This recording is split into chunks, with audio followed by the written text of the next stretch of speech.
Kush and Virendra, good morning. Good morning class 11th science.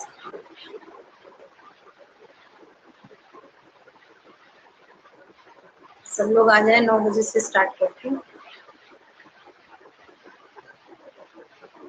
आज पढ़ेंगे हम लोग नया चैप्टर मियां नसरुद्दीन, है ना। कृष्णा सोबती का लिखा हुआ है। पेज नंबर निकाल लीजिए 20। बुक है आरोह। आरोह बुक में पेज नंबर 20 निकाल लीजिए।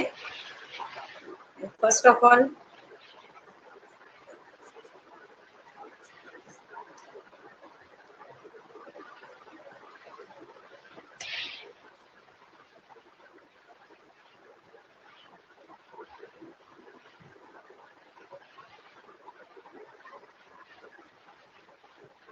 Good morning all of you once again and happy Ganesh Chaturthi. आज की छुट्टी तो गई हमारी, पढ़ना पड़ेगा गणेश जी का नाम लेके। नया लेसन पढ़ेंगे आज हम, मियां नसरुद्दीन वाला, है ना। पेज नंबर निकाल लो 20। बुक का नाम है आरोह, पाठ का नाम है मियां नसरुद्दीन, लेखिका है कृष्णा सोबती।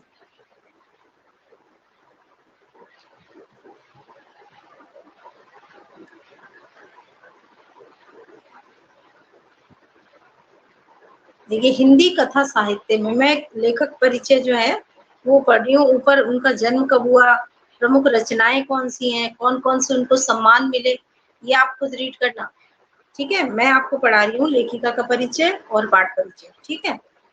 हिंदी कथा साहित्य में कृष्णा सोबती की विशिष्ट पहचान है। वे मानती हैं कि कम लिखना विशिष्ट लिखना है। यही कारण है कि उनके संयमित लेखन और साफ सुथरी रचनात्मकता ने एक नित नया पाठक वर्ग बनाया है।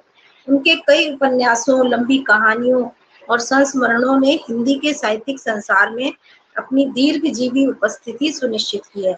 उन्होंने हिंदी साहित्य को कई ऐसे यादगार चरित्र दिए हैं जिन्हें अमर कहा जा सकता है, जैसे मित्रों, शाहनी, हशमत। यानी इनका ये कहना था कि कम लिखती थी, बहुत कम लिखती थी, लेकिन फिर भी एक पाठक वर्ग जो था वो इनका जुड़ा रहा हमेशा, क्योंकि ये सोचती थी कि कम लिखना विशिष्ट लिखना है, लिखो तो खास लिखो। और यही कारण है कि उन्होंने कई कैरेक्टर ऐसे दिए जो अमर हो गए। कहानी के पात्र होते हैं ना, जैसे मुंशी प्रेमचंद के गोदान उपन्यास का हरिया कैरेक्टर जो था वो हमेशा क्या हो गया, प्रसिद्ध हो गया, अमर हो गया। इसी तरीके से इनके मित्रों, शाहनी और हशमत नामक कैरेक्टर जो थे वो अमर हो गए। भारत पाकिस्तान पर जिन भी लेखकों ने लिखा वो हिंदी में कालजयी रचनाएं होगी। यानी कि जिस समय भारत पाकिस्तान विभाजन हुआ और उस विषय को आधार बना के जिन्होंने भी लिखा है वो सब, उन सब की रचनाएं बहुत प्रसिद्ध हुई है। इनमें देखो कौन कौन थे, उनमें कृष्णा सोबती का नाम भी जुड़ा है और वो सबसे ऊपर है। कौन कौन है देखो, यशपाल के झूठा सच, यशपाल एक राइटर है, उनका लिखा हुआ झूठा सच, मराही मासूम रजा का आधा गांव और भीष्म साहनी का तमस। ये जो 3 है ये कहानी, और कृष्णा सोबती का लिखा हुआ जिंदगी नामा, ये चारों जो हैं ये पूरे के पूरे उपन्यास जो हैं ये भारत पाकिस्तान को आधार बना के लिखे गए और बहुत खास है, हिंदी साहित्य में एक विशिष्ट उपलब्धि है।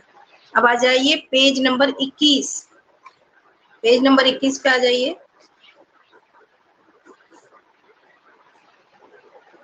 Once again, good morning all of you. Page number 21।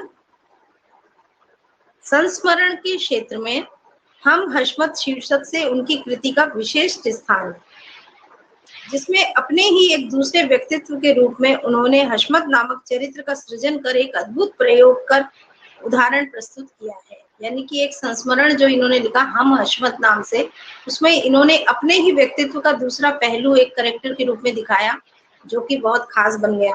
Krishna ji ने भाषिक प्रयोग में भी विविधता की है, हिंदी की कथा भाषा को एक विलक्षण ताजगी दी है।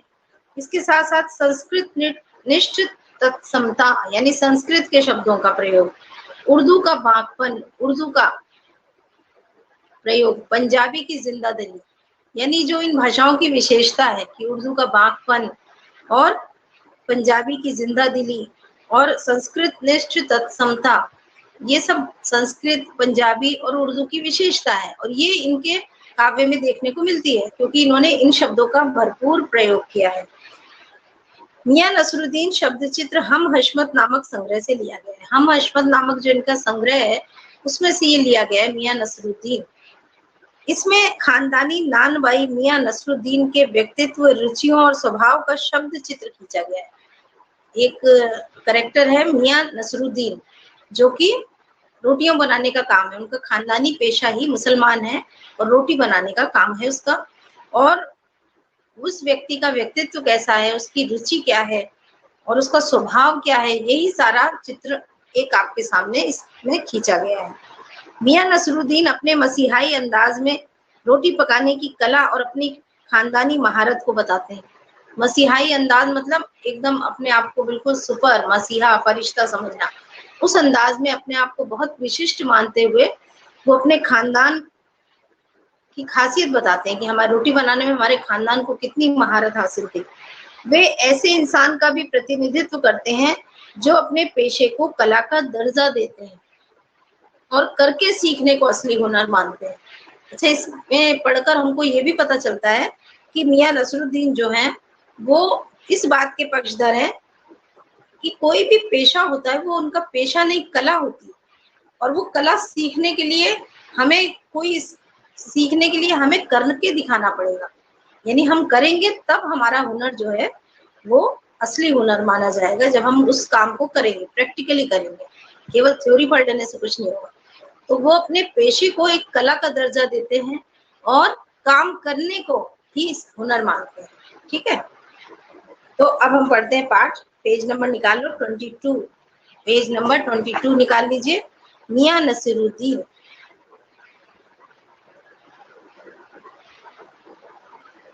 अब इसकी जो लैंग्वेज है कहानी की, उसमें आप देखना उर्दू के शब्दों का बहुत प्रयोग है और जिस तरीके से जो मोमनन्स लोग बात करते हैं, है ना, उस तरीके से इसमें शब्दों का इस्तेमाल किया गया।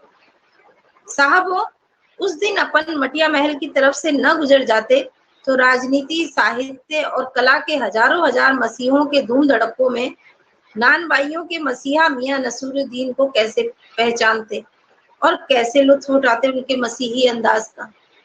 यहाँ पर लेखिका जो है, लेखक है तो लेखिका कृष्णा सोबती, लेकिन वो जिससे बात कर रही है तो वो खुद बात ना करके किसी लेखक से बात करवा रही है। किसका? नसरुद्दीन का। तो वो लेखक कह रहे हैं कि साहबों, उस दिन अगर हम मटिया महल की तरफ से ना गुजर जाते, मटिया महल जगह का नाम है, उसके पास से ना गुजरते तो राजनीति, साहित्य और कला के तो हजारों हजार मसीहा हैं।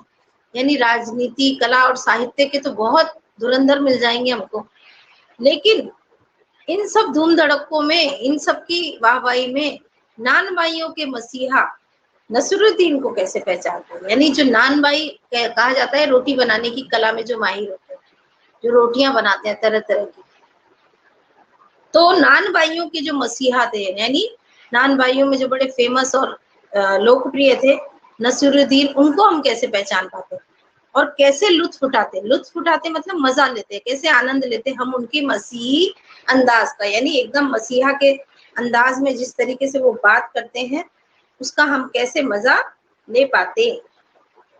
ठीक है, इतना समझ में आया कि लेखक जो हैं वो कह रहे हैं अगर हम मटिया महल के पास से ना गुजरते तो इतने सारे धुरंधरों के बीच हम उन खानदानी रोटी बनाने वाले मसीहा, खास विशिष्ट आदमी मियां नसरुद्दीन को कैसे पहचानते। उनके बारे में हम जान ही ना पाते और ना ही हम उनकी बातों का मजा ले पाते।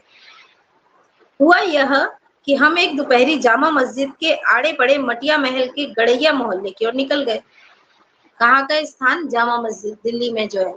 तो हम एक दोपहरी जामा मस्जिद के आड़े पड़े, यानी उसके साथ में लगे हुए मटिया महल के गड़ैया मोहल्ले में पहुंच गए। मटिया महल जगह का नाम है, वहां पे गड़ैया मोहल्ला है, वहां पहुंच गए, मोहल्ले की ओर निकल गए। एक निहायत मामूली अंधेरी सी दुकान पर पटापट आटे का ढेर सनते देख के, एक बिल्कुल मामूली सी छोटी सी दुकान थी, अंधेरा ज्यादा था उसमें, और वहां पे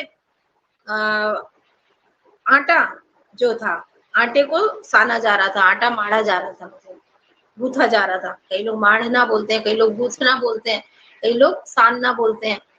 तो मटिया महल के गड़ैया मोहल्ले में एक छोटी सी दुकान पर पटापट आटे को माड़ा जा रहा था। जब उन्होंने इतना ढेर आटे का सनते देखा, आवाज आती सुनती देखी, तो वहां ठिठक कर रुक गए। सोचा सेवइयों की तैयारी होगी, आटा देख के उन्होंने सोचा सेवइयां बन रही होगी, क्योंकि मुसलमान लोग सेवइयां भी बनाते हैं।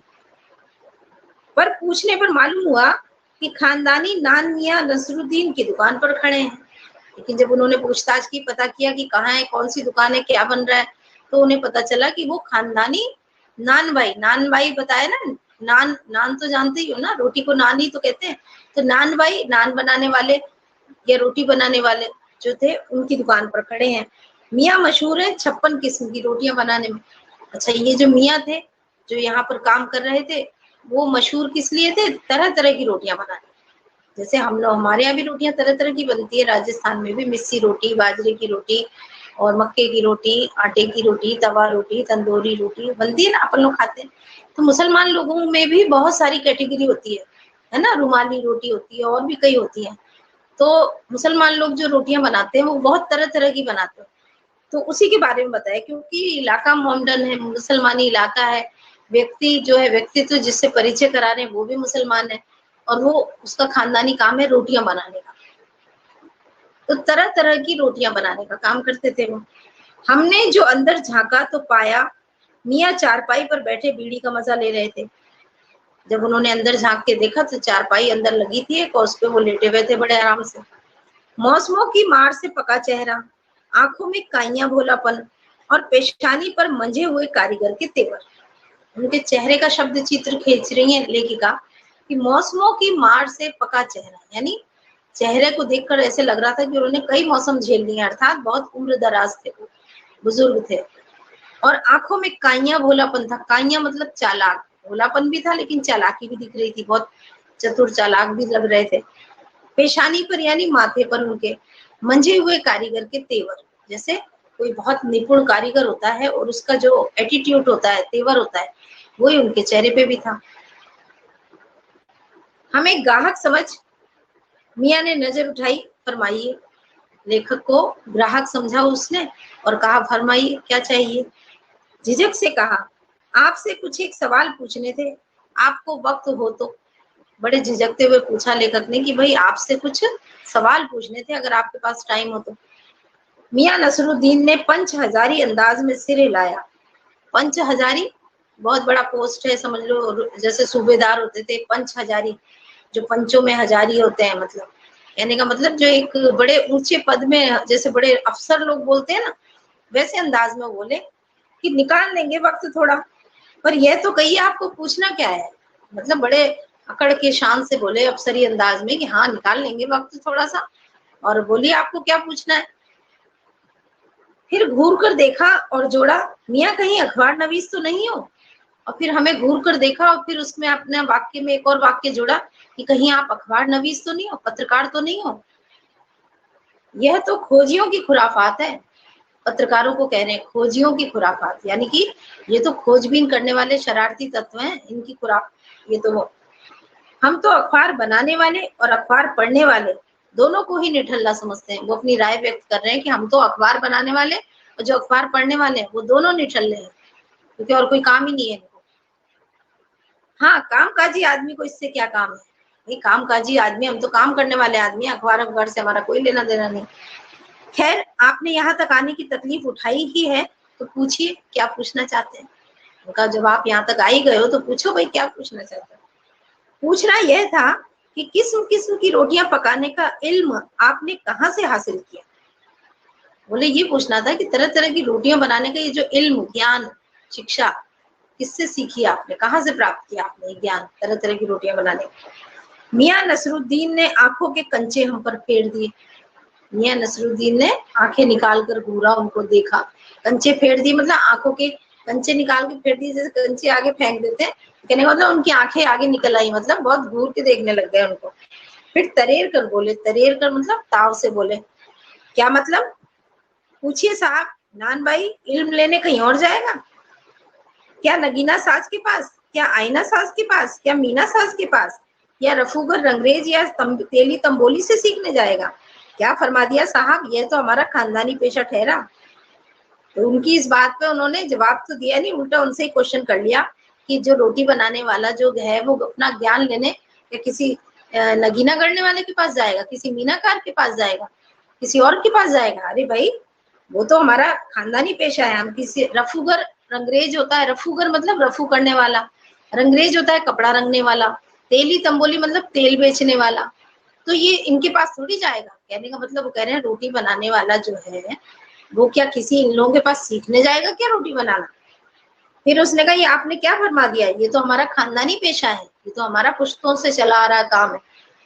हाँ, इल्म की बात पूछिए तो जो कुछ भी सीखा अपने वालिद उस्ताद से ही सीखा।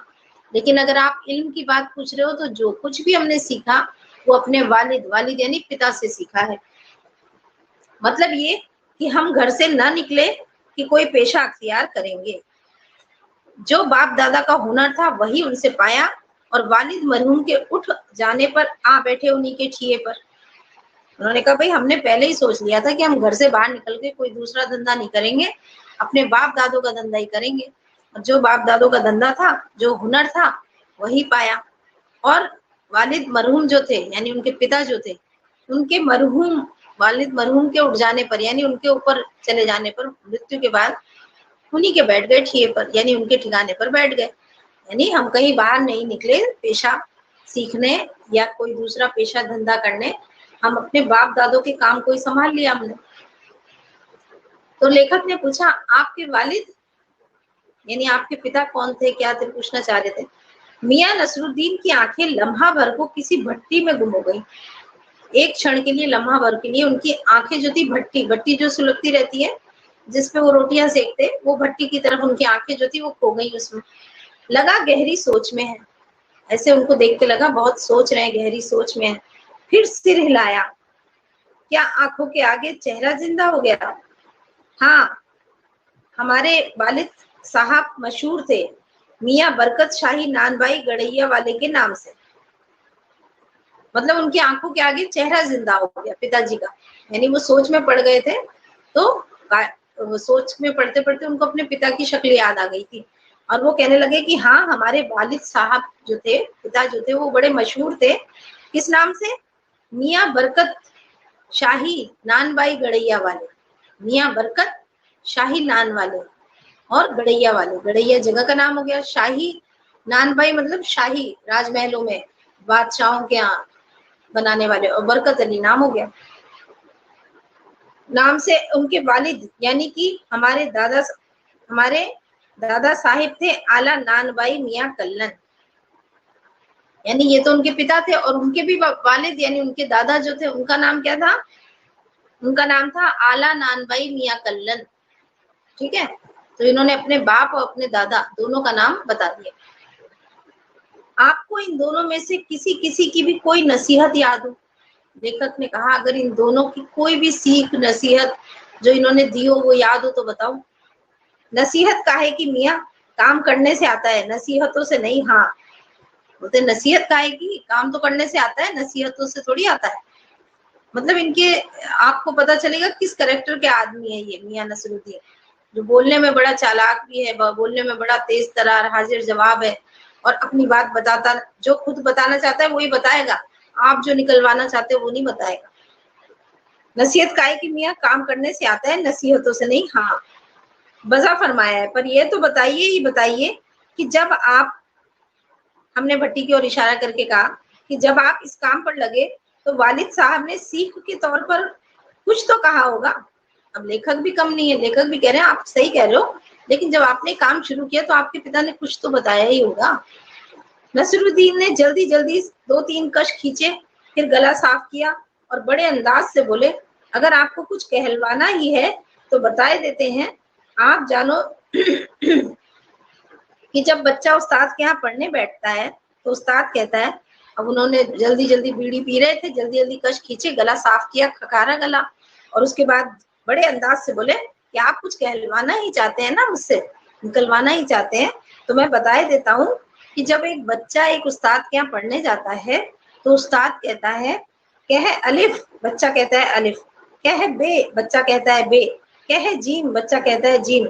इस पर उस्ताद जोर का एक हाथ सिर पर धरता है और शागिर्द चुपचाप परवान करता है। समझे साहिब? एक तो पढ़ाई ऐसी, और दूसरी बात बीच में छोड़कर सामने से गुजरते मीर साहिब को आवाज दे डाली, कहो भाई मीर साहब, सुबह ना आना हुआ, पर क्यों?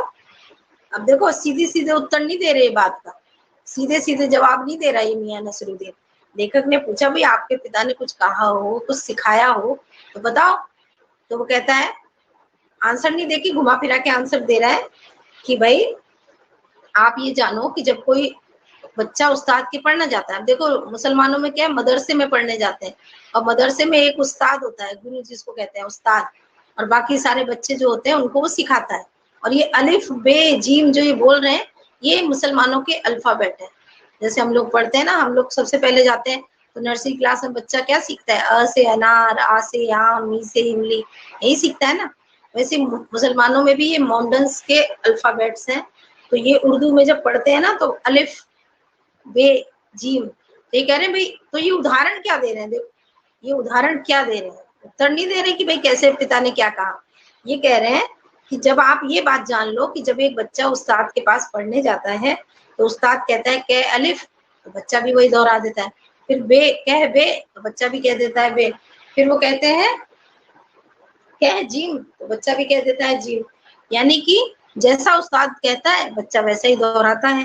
फिर उस्ताद जोर का एक हाथ सिर पर धरता है, एक तड़ी लगाता है कस के, और शागिर्द चुपचाप परवान चढ़ता है। फिर उसके बाद वो बच्चा अपने आप रट्टा लगाने लगता है। तो कहने का मतलब कि एक तो पढ़ाई ऐसी कि मार मार के पढ़ाई जाए, और बाद फिर दूसरी बात उन्होंने पूरी बताई नहीं, और बीच में कोई सामने से एक मीर साहब जा रहे थे, उनको आवाज देके कहते हैं, क्यों भाई मीर साहब, सुबह ना आना हुआ, सुबह क्यों नहीं आया? आप सुबह आते थे, क्या हुआ, क्यों नहीं आया? बीच में बात काट दी। मीर साहब जो थे उन्होंने जवाब दिया, सिर हिलाया, मियाँ अभी लौट के आते हैं तो बतावेंगे। वो मीर साहब भी जल्दी में थे, बोले अभी लौट के आवेंगे तो बताते हैं। आप दूसरी पढ़ाई की बाबत कुछ कह रहे थे ना? तो लेखक ने फिर सवाल किया, भाई आपने तो बताया एक तो होता है मार के पढ़ाओ, बच्चा अपने आप चल देता है आगे। तो वो कह रहे हैं आप दूसरी पढ़ाई के बारे में कुछ बता रहे थे ना? इस बार मियां नसरुद्दीन ने यूं सिर हिलाया कि सुकरात हो। सुकरात कौन है? बहुत बड़ा दार्शनिक। तो यानी दार्शनिकों के अंदाज में उन्होंने बड़ा सिर हिलाया। हाँ, एक दूसरी पढ़ाई भी होती है, सुनिए। अगर बच्चे को भेजा मदरसे तो बच्चा ना कच्ची में बैठा, ना बैठा वह पक्की में, ना दूसरी में, और जा बैठा तीसरी में। हम ये पूछेंगे कि उन 3 जमातों का क्या हुआ? क्या हुआ उन 3 क्लासों का? यानी फिर देखो बात कैसे गोल गोल घुमा के कह रहा है, जवाब नहीं दे रहा, उसके आंसर में एग्जाम्पल दे के बता रहा है कि हाँ हाँ, मैं आपको दूसरी पढ़ाई के बारे में बता रहा था, दार्शनिकों की तरह बड़े। दूसरी पढ़ाई कैसी होती है कि अगर बच्चे को आपने मदरसे भेजा है ना, तो पहले बच्चा, जैसे पहले आजकल नर्सरी होती है, एलकेजी होती है, यूकेजी होती है, फर्स्ट होता है। पहले मदरसों में क्या कच्ची होती है, कच्ची क्लास, पक्की क्लास। कच्ची क्लास पास कर ली तो पक्की क्लास, पक्की क्लास पास कर ली तो दूसरी, फिर तीसरी, ऐसे करके। तो लेखक वो जो नसरुद्दीन है वो एक उदाहरण दे रहा है कि मान लो आपने बच्चे को भेजा मदरसे में, और बच्चे ने ना कच्ची पढ़ी ना पक्की पढ़ी, और सीधे तीसरी क्लास में आ गया वो है। तो बाकी उन 3 जमातों का क्या हुआ जो पहले पढ़नी थी? उन 3 क्लासों का क्या हुआ? गई ना वो तो आप अपना ख्याल था कि मियां नसरुद्दीन नान भाई अपनी बात का निचोड़ भी निकालेंगे, पर वह हम ही पर दागते रहे। आप ही बताइए उन 2-3 जमातों का क्या हुआ? अब ये सोचे कि मियां नसरुद्दीन ने ये उदाहरण दिया है, तो अब ये बात अपनी एक्सप्लेन करेंगे, पूरी बताएंगे। लेकिन वो एक्सप्लेन करना तो दूर, उल्टा उन्हीं से बार बार पूछ रहे हैं, हाँ तो आप ही बताइए क्या हुआ उन 3 क्लासों का? बताइए, आप ही बताइए क्या हुआ उन 3 क्लासों का? उन्हीं के पीछे पड़े रहे। ये बात मेरी समझ के तो बाहर है, लेखक ने जवाब दिया, मेरी समझ के तो बाहर है ये बात। इस बार शाही नानबाई मियां कल्लन के पोते, शाही नानबाई मियां कल्लन के पोते, उनके दादा का नाम लेके कह रहे हैं, यानी ये खुद मियां से कह रहे हैं कि अपने बचे कुछ दांतों से खिलखिला के हंस दिए। तो लेखक ने कहा मेरी समझ से बाहर है ये बात, तो अब की बार वो हंस दिया नसीरुद्दीन। मतलब मेरा क्या साफ ना था? लो साहिबो, अभी साफ हुआ जाता है, जरा सी देर को मान लीजिए। बोले मतलब मेरा क्या साफ नहीं था क्या जो आपको समझ नहीं आया? लो अभी बता देता हूँ, और जरा सी देर को मान लीजिए। अब फिर उदाहरण देके अपनी बात समझा रहे हैं। हम बर्तन धोना ना सीखते, हम भट्टी बनाना ना सीखते, हम भट्टी को आंच देना ना सीखते तो क्या हम सीधे सीधे नानबाई का हुनर सीख जाते? यानी अगर मुझे बर्तन धोना नहीं आया, मुझे भट्टी सुलगाना नहीं आया, भट्टी को आंच देना नहीं आया, क्या सीधा रोटी बनाना सीख गया? यानी उनके कहने का मतलब है कि भाई रोटी बनाने से पहले ये सब काम सीखे, पहले बर्तन मांजे, फिर भट्टी जलानी सीखी, फिर जाके भट्टी को आंच देना सीखा, भट्टी बनाना भी कला होती है, ये सारी चीजें सीखी तब जाके रोटी बनाना सीखे। एकदम से थोड़ी रोटी बनाना आ गया कोई। तो क्या हम सीधे सीधे नानबाई का हुनर सीख जाते, मतलब सीधे सीधे रोटी बनाने लगते क्या? मियां नसरुद्दीन ने हमारी और कुछ ऐसे देखा कि उन्हें हमसे जवाब पाना हो। अब ऐसे उन्होंने लेखक को बुरा मानो, लेखक ही जवाब देंगे उनको। फिर बड़े ही मंझे अंदाज में कहा, बड़े ही मंझे हुए अनुभवी अंदाज में कहा, कहने का मतलब साहिब यह है कि तालीम की तालीम से भी बड़ी चीज होती है। तालीम की तालीम यानी शिक्षा की शिक्षा भी बड़ी चीज होती है। सिर हिलाया है साहिब माना। हाँ साहब सही कह रहे हो आप, मान गया वो। मतलब वो कह रहे हैं शिक्षा लेने से भी पहले और शिक्षा लेनी पड़ती है, तो पहले वो सब काम सीखा, बाद में रोटी बनानी सीखी। सिर हिलाया, लेखक ने सिर हिलाया, हाँ साहिब है साहिब, मान गया आपकी बात। पेज नंबर 26, पेज नंबर 26 पे आ जाओ। अभी तक जितना पढ़ा है समझ में आ रहा है? मैंने अभी तक जितना पढ़ाया समझ में आ रहा है ना? जवाब दे दो एक आध बच्चा कोई, तो फिर आगे पढ़ूं। पेज नंबर 26 पे आऊं।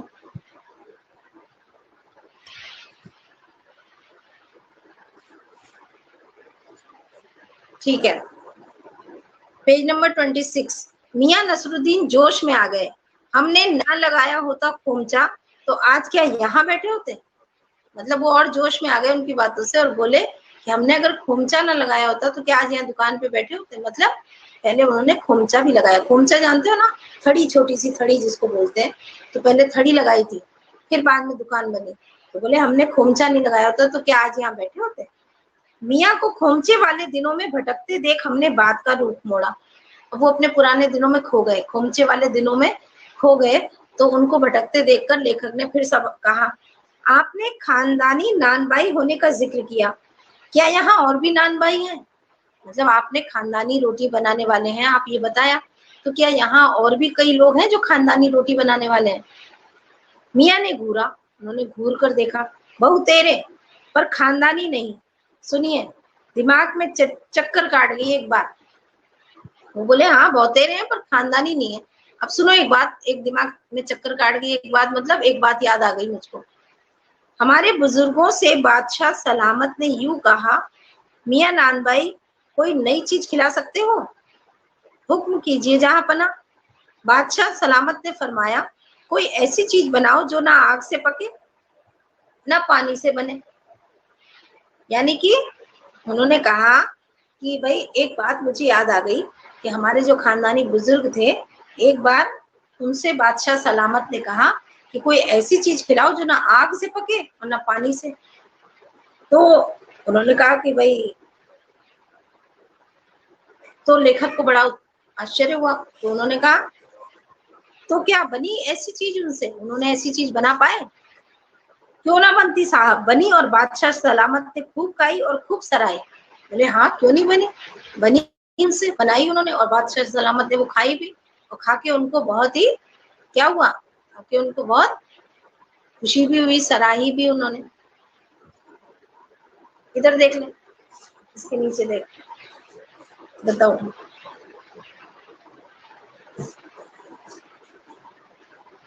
फिर उसके बाद हमें, हाँ, बनी और बादशाह सलामत ने खूब खाई और खूब सराही भी। लगा हमारा आना कुछ रंग लाया है, बेसब्री से पूछा वह पकवान क्या था, कोई खास ही चीज होगी।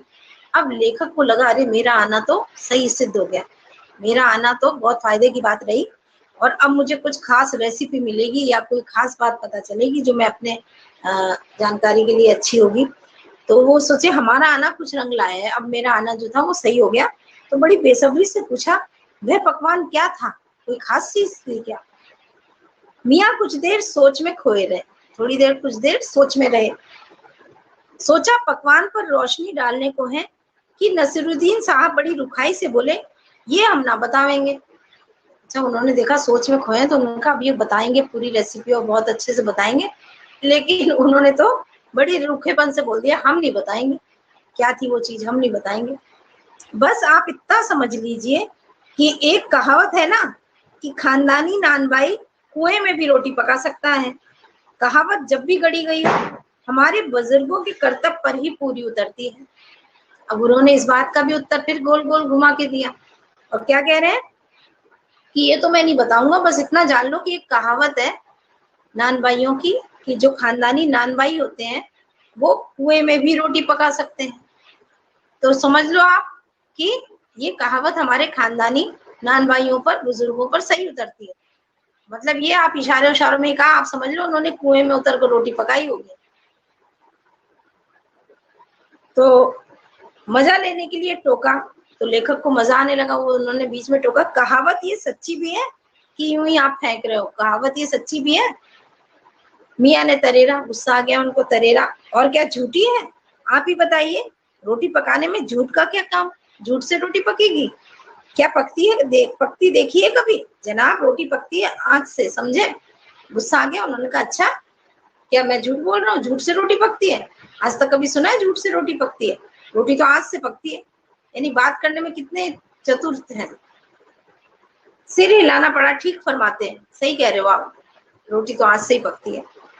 इस बीच मियाँ ने किसी और को पुकार लिया, कोई जा रहा था किसी और को पुकार लिया, मियाँ रहमत इस वक्त किधर को, अरे वे लौंडिया ना आई रुमाली लेने, शाम को मंगवा लीजो। मतलब मियाँ रहमत को बुला लिया, जा रहे थे और बोले कि तुम्हारी वो लड़की नहीं आई, लौंडिया मतलब लड़की, हमारी लड़की रुमाली रोटी लेने नहीं आई। रुमाली रोटी जानते ना, मुसलमान लोगों में रुमाली रोटी बहुत चलती है, एकदम पतली रुमाल जैसी होती है, पतली एकदम, तो उसको रुमाली रोटी कहते हैं। तो वो कह रहे तुम्हारी बेटी जो थी वो रुमाली रोटी लेने नहीं आई, तो शाम को मंगवा लेना। मियाँ एक बात और आपको बताने की जहमत उठानी पड़ेगी। अब फिर लेखक पीछे पड़ गए, उनको बोले एक बात तो और बताने की, आपको जहमत यानी कष्ट करना पड़ेगा।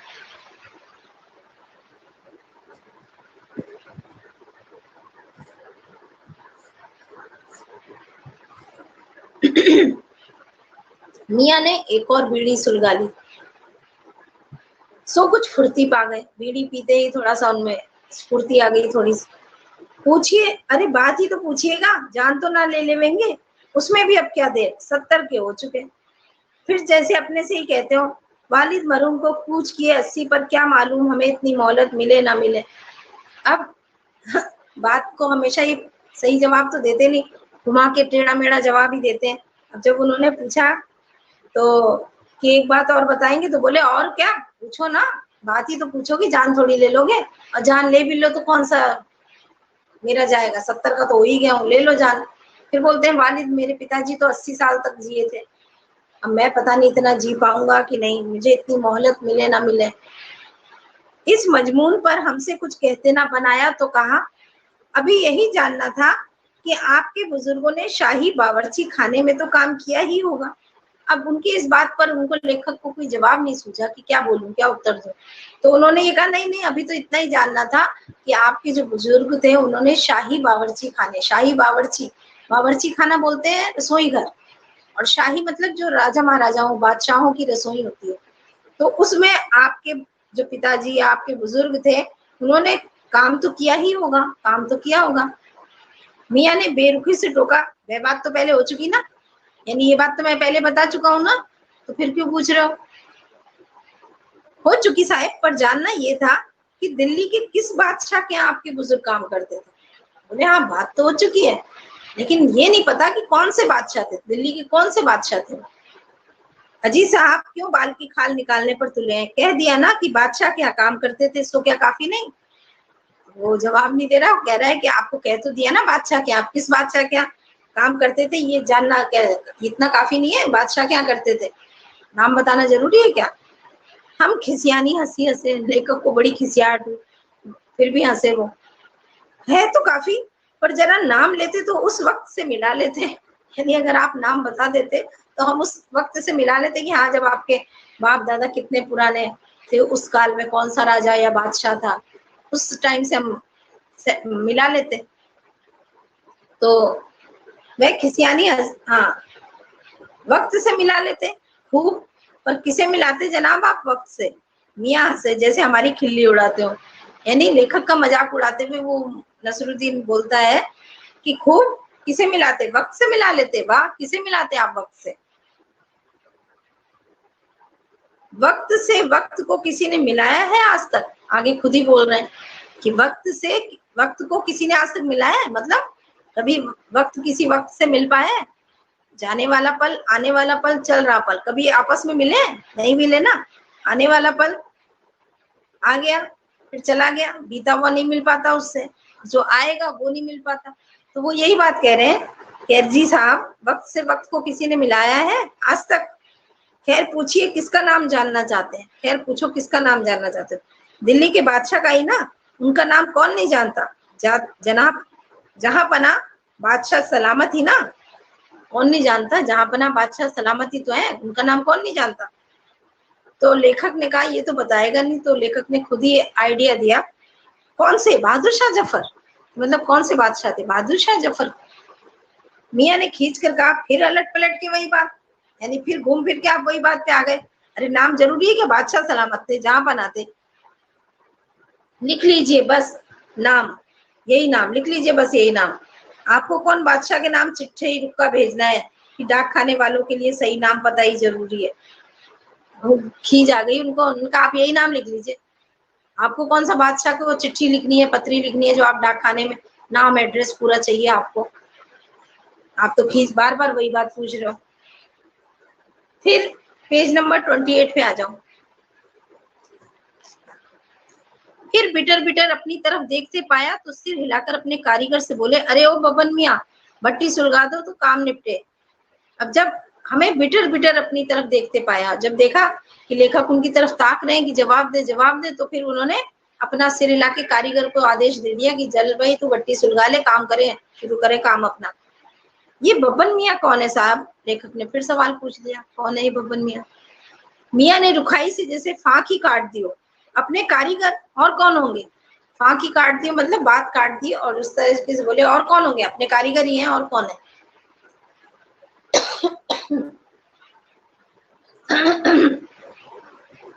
मन में आया कि पूछ ले आपके बेटे बेटियां हैं, पर मियाँ नसरुद्दीन के चेहरे पर किसी दबे हुए अंधड़ के आसार देखकर ये मजबूर न छेड़ने का फैसला किया। अब लेखक ने जो मन में आया, अब वो जवाब तो रुखाई से दे रहा था। बब्बन मियाँ के बारे में पूछा तो झल्ला के जवाब दिया, अरे कारीगर ही होंगे और कौन होंगे? तो लेखक के मन में एक प्रश्न ये भी आया कि पूछूं आपके भाई कोई औलाद है, बेटे बेटियां हैं? लेकिन जब उनका मजमून यानी उनका चेहरा देखा कि ये बताने के ढंग में नहीं है, तो उन्होंने अपनी बात छोड़ दी और इतना ही कहा, ये कारीगर लोग आपकी शागिर्दी करते हैं? ये जो काम करने वाले हैं ये आपके शिष्य हैं? आपने सिखाया इनको? खाली शागिर्दी ही नहीं साहब, गिन के मजूरी देता हूँ। 2 रुपए मन आटे की मजूरी, 4 रुपए मन मैदे की मजूरी। हाँ, बोले खाली शागिर्दी ही नहीं, मैं तो इनको मजदूरी भी देता हूँ, सिखाता तो हूँ ही और मजदूरी भी देता हूँ। 2 आने मन आटा और मैदा जो है वो इनको मजदूरी भी देता हूँ।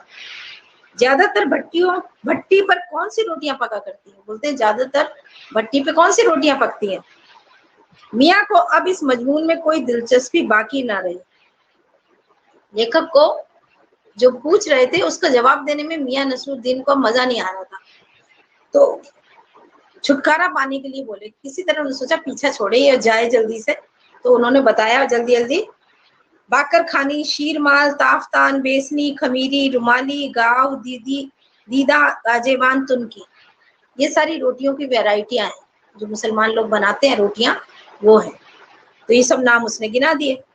फिर तेवर चढ़ाकर हमें घूर कर कहा, तुनकी पापड़ से ज्यादा महीन होती है, महीन। हाँ, किसी दिन खिलाएंगे आपको। तुनकी रोटी के बारे में बताया उन्होंने कि तुनकी रोटी बहुत महीन होती है, पापड़ से भी महीन। कभी आपको खिलाएंगे, मौका लगा तो। एकाएक मियाँ की आंखों के आगे कुछ कौंध गया। एक लंबी सांस भरी और किसी गुमशुदा याद को ताजा करने को कहा। उतर गए वे जमाने और गए वे कदरदान जो पकाने खाने की कदर करना जानते थे। मियाँ अब क्या रखा है? निकाली तंदूर से, निगली और हजम। अच्छा, मियाँ जो थे अचानक पुराने जमाने में खो गए, लंबी सांस भर के पुरानी यादों को ताजा करते हुए बोलते हैं, अरे भाई उतर गए वो जमाने, मतलब बीत गए वो जमाने अब तो कहाँ वो खाने वाले रहे, कहाँ कदरदान रहे, खाने की तारीफ करने वाले रहे। अब तो लोग जो है तंदूर से रोटी निकली और हजम, यानी अब वो पहले जैसी बात ही नहीं रही। तो ये हो गया हमारा पूरा आज का पाठ। घर पे एक बार फिर पढ़ लेना, कहीं समझ में नहीं आया तो नेक्स्ट क्लास में आप पूछ लेना, और मैं नेक्स्ट क्लास में क्वेश्चन आंसर कराऊंगी। आप भी आज पढ़ के फाइंड आउट करना क्वेश्चन आंसर, क्वेश्चन के आंसर जो हैं आप कर पाते हो कि नहीं।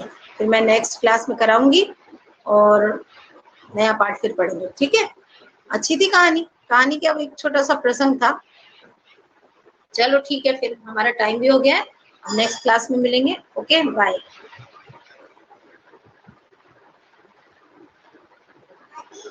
यस बेटा,